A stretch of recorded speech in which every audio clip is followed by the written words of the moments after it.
Hola, bon matin à toi, c'est Mélissa de Mana Yoga. Alors, j'espère que tu as passé une très belle fin de semaine. Lundi 2 mars déjà. Alors, je ne sais pas si certains sont en relâche, donc j'espère que vous allez en profiter. Et on commence la semaine avec la guidance que je vous propose avec l'oracle coloré. Mais avant de commencer, vous savez que j'aime toujours ça, qu'on prenne le temps d'entrer en contact avec son cœur, avec l'invisible et de se connecter à toutes les énergies, en fait, pour bien capter les messages que nous avons à recevoir aujourd'hui. Alors, je t'invite à garder le dos droit, à planter tes deux pieds au sol, à prendre une belle inspiration. Et à l'expire, à prendre le temps d'arriver et de connecter en ton cœur.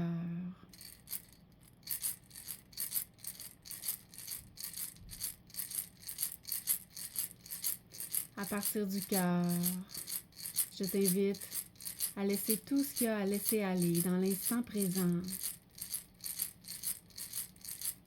pour faire de la place, pour recevoir les messages que nous avons besoin de recevoir ici maintenant. Et à partir du cœur, allons planter nos racines dans la terre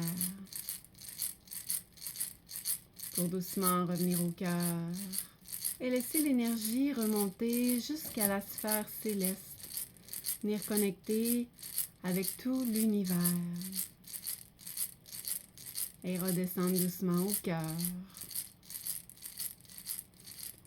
Se permettre de respirer à partir du cœur au centre de son pilier de lumière.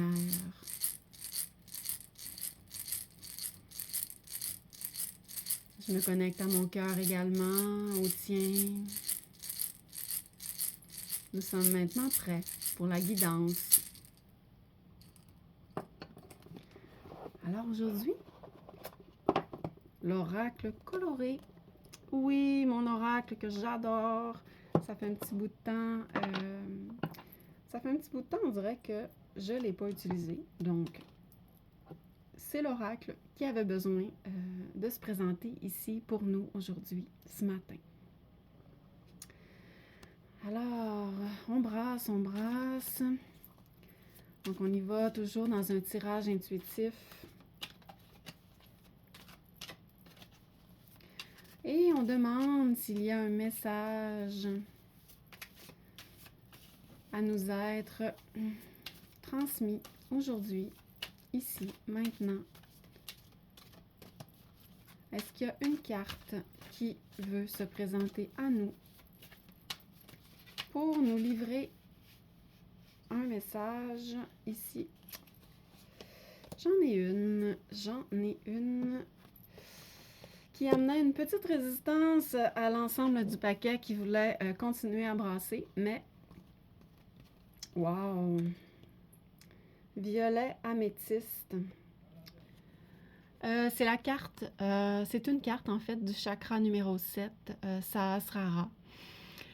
On voit bien l'union ici avec le cercle, tout ce qui est aussi la connexion avec les éléments, avec la nature. On voit le cercle qui ressemble à une roue de médecine.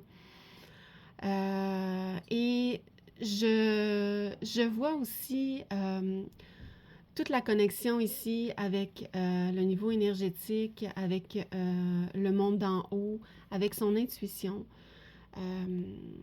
Donc voilà. Alors, on va aller voir dans le livret qu'est-ce que cela signifie. Carte 45. Et voilà. Donc, ça sera la carte du violet améthyste. Les mots-clés associés sont la paix intérieure, la spiritualité et la guidance. Yes.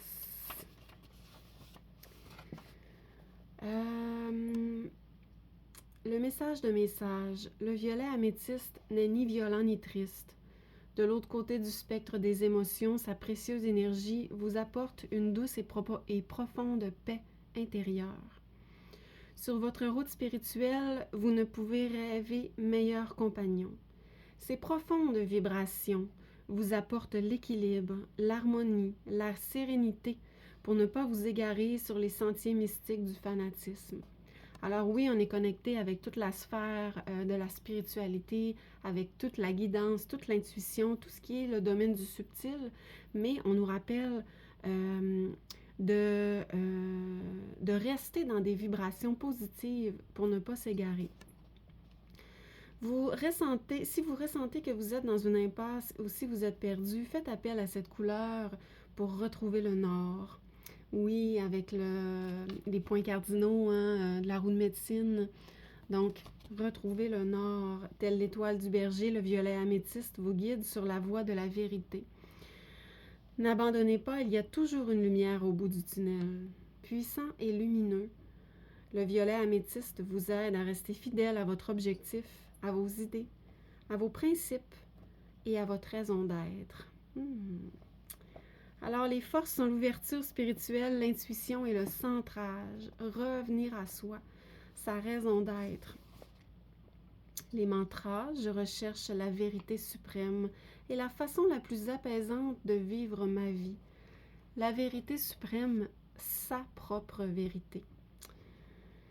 Et la citation associée de Pierre-Paul Marchini, « Il y a toujours une lumière au bout du tunnel, mais parfois elle est difficile à voir. » Alors, dans les moments plus difficiles comme ça, toujours revenir à son nord, à soi, à ce qui nous enracine, pour mieux laisser parler la guidance, l'intuition et toujours exprimer sa propre vérité sur sa voie.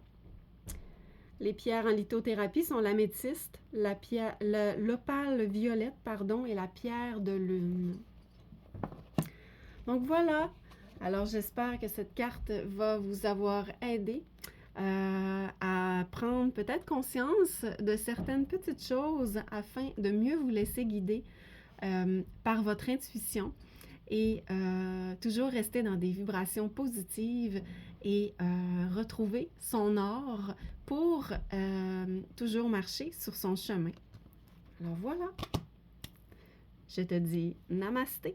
Bonne semaine de relâche et on se voit dans une semaine. Bye!